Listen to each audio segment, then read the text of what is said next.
여러분 안녕하십니까? 진성호입니다.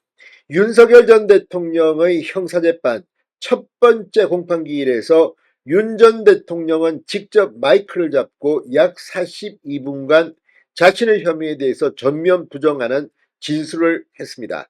자, 일단 오전 재판은 끝났습니다. 이어서 오후에 또 재판은 속게됩니다. 오늘 윤 전 대통령은 작심하고 검찰이 말한 그 PPT를 다시 한번 띄워달라고 하면서 조목조목 어떤 게 사실이고 어떤 게 문제가 있는지를 지적했습니다.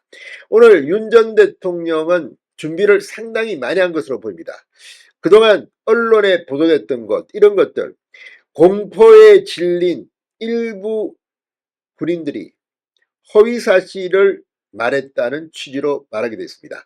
자, 굉장히 구체적으로 반박했기 때문에 이제 윤 전 대통령의 형사재판은 앞으로 상당히 충격적으로 진행될 것 같습니다. 진성호의 융단 폭격 시작합니다. 검찰을 융단 폭격합니다. 자, 지금 윤석열 전 대통령 검찰총장 출신입니다. 자신의 후배이기도 한 심우정 검찰총장과 검찰이 했던 이 공소 요지, 사실과 다른 게 너무나 많다고 말했습니다. 자, 윤 전 대통령은 계엄은 늘 준비해야 하는 것이다. 그러면서 혐의를 전면 부인했습니다. 오늘 서울중앙지법 형사합의 25부 지휘연 부장판사 심리로 열린 첫 번째 공판에서 검찰 측의 공소사실 요지 낭독을 들은 뒤 합동참모본부에 계엄과가 있다. 계엄과에는 매뉴얼도 있다. 국가 비상 상황에서 계엄을 하기 위한 여러 훈련을 하고 있다고 설명했습니다. 그러면서 김용현 전 국방부 장관을 임명할 당시부터 계엄을 모의했다는 검찰 측 주장에 대해 김용현을 국방부 장관으로 임명할 당시 비상계엄을 염두에 두지 않았다. 검찰 말대로 2024년 봄부터 이런 그림을 그려왔다는 주장 자체가 코미디 같은 얘기다라고 받아쳤습니다. 윤 전 대통령은 검찰을 향해 몇 시간 동안의 상황을 나열식으로 적은 공소장을 내란으로 규정했다는 것 자체가 법리에 맞지 않는다고 생각한다. 헌법재판소의 탄핵심판 과정과 내란몰이에 겁을 먹은 사람들이 수사기관의 유도에 따라 진술한 부분들이 금정없이 반영돼 있다고 되어 있습니다.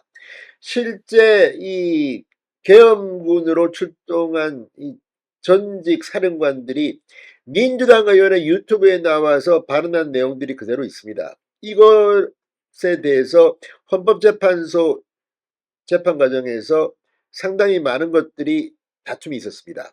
윤 전 대통령은 또 자신이 계엄을 선포한 것과 관련해서 집권 연장, 장기 집권을 위한 군정 실시를 목표로 한 것이 아니라고 되어 있습니다. 윤 전 대통령은 군인에게 민간인과의 충돌은 피하고 실타는 안 된다고 지시한 만큼 대국민 메시지 계엄이지 단기간이든 장기간이든 군정을 실시하려는 계엄이 아니라는 것은 진행 경과를 보면 자명하다. 계엄과 쿠데타는 완전히 다른 것인데 계엄과 쿠데타를 동급으로 하는 것 자체가 법적인 판단과 멀리 떨어진 것이라고 설명했습니다. 이어 야당의 감사원장 검사 탄핵 시도 등이 계엄 선포의 원인이었다는 이야기를 했습니다. 저도 다른 어떤 비상조치를 생각해 본 적은 없는데 야당의 감사원장과 서울중앙지검장 등 검사들에 대한 탄핵 발의 움직임을 보고 상당히 심각하다고 생각했다.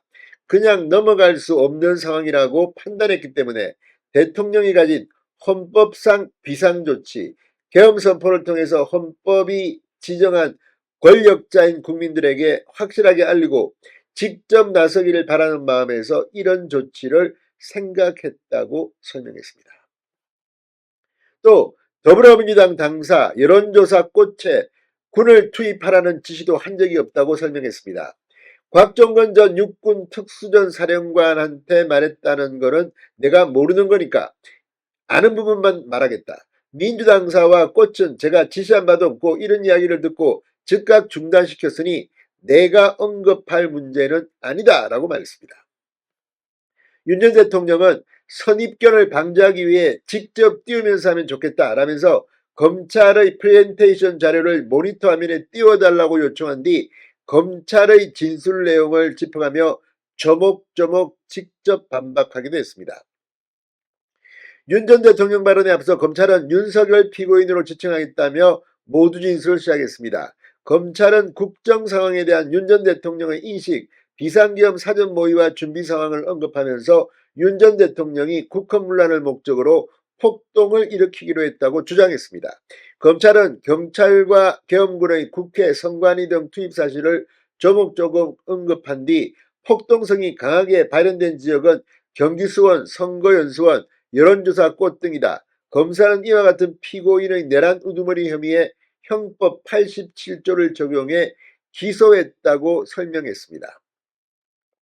자, 오늘 윤 전 대통령이 직접 이렇게 42분간 마이크를 잡고 혐의를 전면 부인함에 따라 이번 재판은 상당히 뜨거운 재판정으로 변하고 있습니다.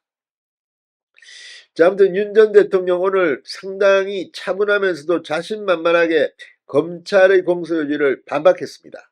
자, 이제 재판은 어떻게 될까요? 오늘 증인신문은 조성현 수도방위사령부 1경비단장과 김영기 특수전사령부 1특전대대장에 대한 증인신문이 예정돼 있었습니다. 조 단장은 불출석 사유서를 법원에 제출했습니다. 아무튼 오늘 재판 이제 시작입니다. 검찰이 그동안 했던 그 많은 사실들이 거짓으로 반영된다면 심은정 검찰총장은 또 한번 타격을 받을 것으로 보입니다. 진성호의 융단 폭격이었습니다. 여러분 감사합니다.